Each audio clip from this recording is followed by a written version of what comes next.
سب سے پہلے حضرت مفکر اسلام شہزادہ غوث اعظم ڈاکٹر پیر سید عبد القادر جیلانی شاہ صاحب کی ویڈیوز کو حاصل کرنے کے لیے جیلانی میڈیا کے یوٹیوب چینل کو سبسکرائب کریں اور بیل آئیکن کلک کریں۔ ویڈیوز اچھی لگے تو تھمز اپ دیں۔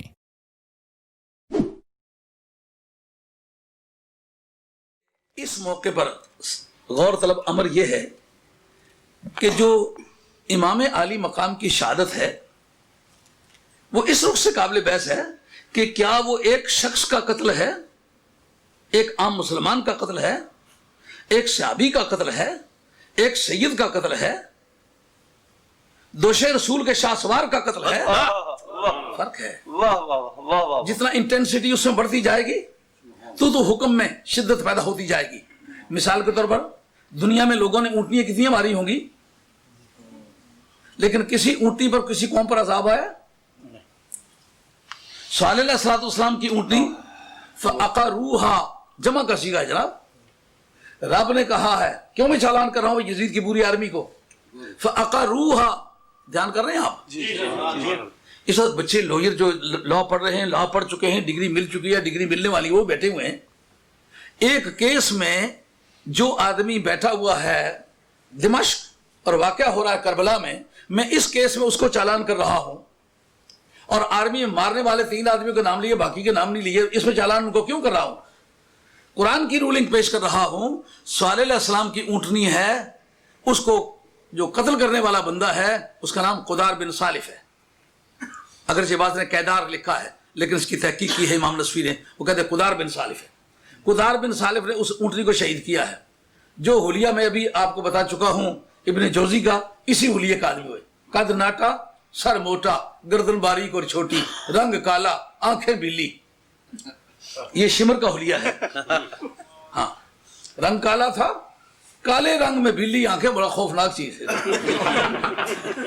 ہاں، گورے رنگ کے آدمی کی آنکھیں بلی ہوں، اس کی اور حیثیت بنتی ہے۔ آدمی کا رنگ کالا ہو، آنکھیں بلی ہوں، یہ بڑی خطرناک صورتحال ہے۔ تو اس ساخت کا وہ آدمی ہے، اس کا بھی، اس حلیے کا بھی ذکر کیا ہے امام نصفی نے۔ قتل کرنے والا وہ اکیلا آدمی ہے، قدار بن صالح۔ اللہ کریم نے پوری قوم کو کیوں چالان کیا؟ بات پلے پڑ رہی نہیں پڑ رہی؟ سبحان اللہ۔ میں کوئی شعر و شروع والی تقریر نہیں کر رہا ہوں، میں ایک تحقیقی مسئلہ، ایک مقدمہ ہے، خاتون جنت کے بیٹے کا کیس ہے، اس کی پلیڈنگ کر رہا ہوں، اس کی ایڈوکیسی کر رہا ہوں۔ ان کا جو مخالف دھڑے کا بندہ ہے اس کے خلاف میں چارجز کو پروو کرنا چاہتا ہوں۔ خاتون جنت کی روح راضی ہو جائے کہ میرے بیٹے کا کوئی دنیا میں وکیل ہے، اس کے دھڑے کی کوئی بات کرنے والا ہے۔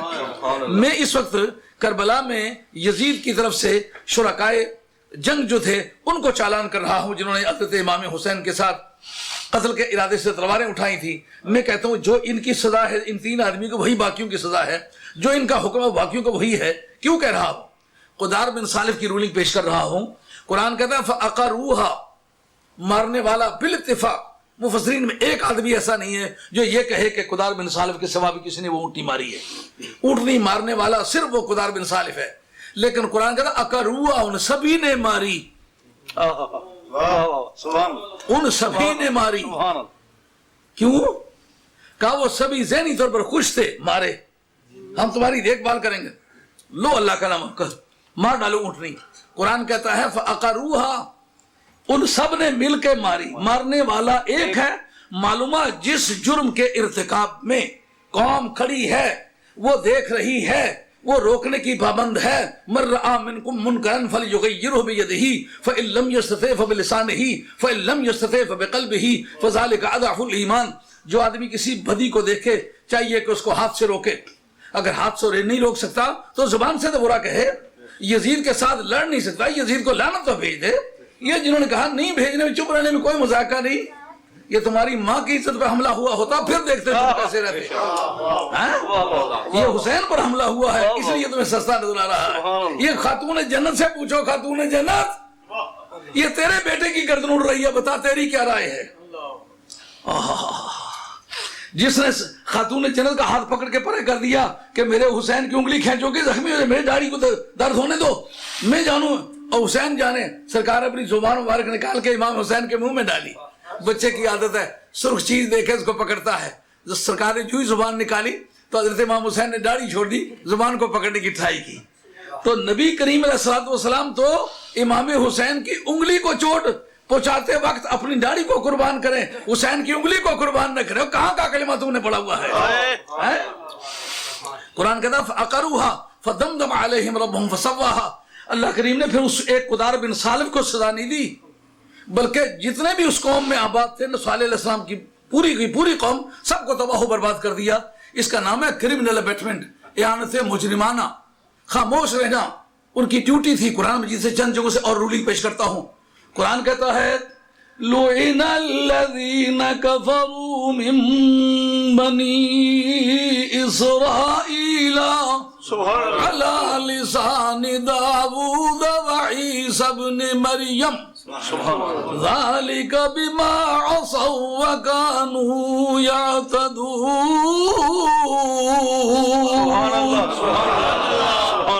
قرآن کہتا ہے کہ قوم بنی اسرائیل پر حضرت داؤد علیہ السلام کی زبان سے, عیسیٰ علیہ السلام کی زبان سے, یعنی ان پر 2 کتابیں نازل ہوئیں.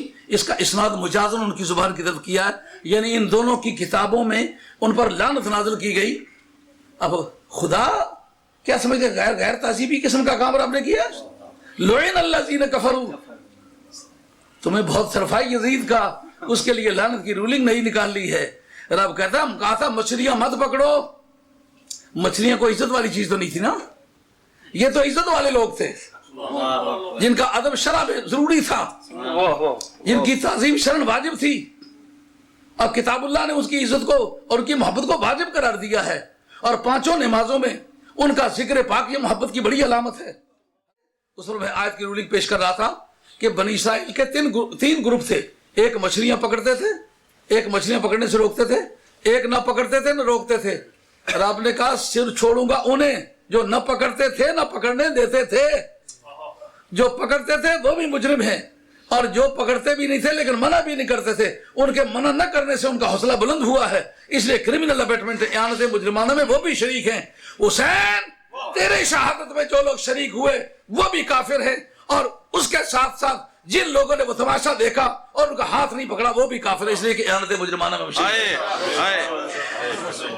کانوا لا یتناہون عن منکر فعلوہ لبئس ما کانوا یفعلون. یہ قرآن مجید کی آیت ہے. قرآن مجید جا بجا یہ مسئلہ موجود ہے. واقعہ ہوا ہے کربلا میں, تو فلسطین کی مسجد کے اندر یہ انقلاب کیوں آیا؟ کہا سورج علی کے لیے واپس لوٹا ہے, صرف علی کی نماز اس میں روا ہوگی, باقی کسی کی روا نہیں.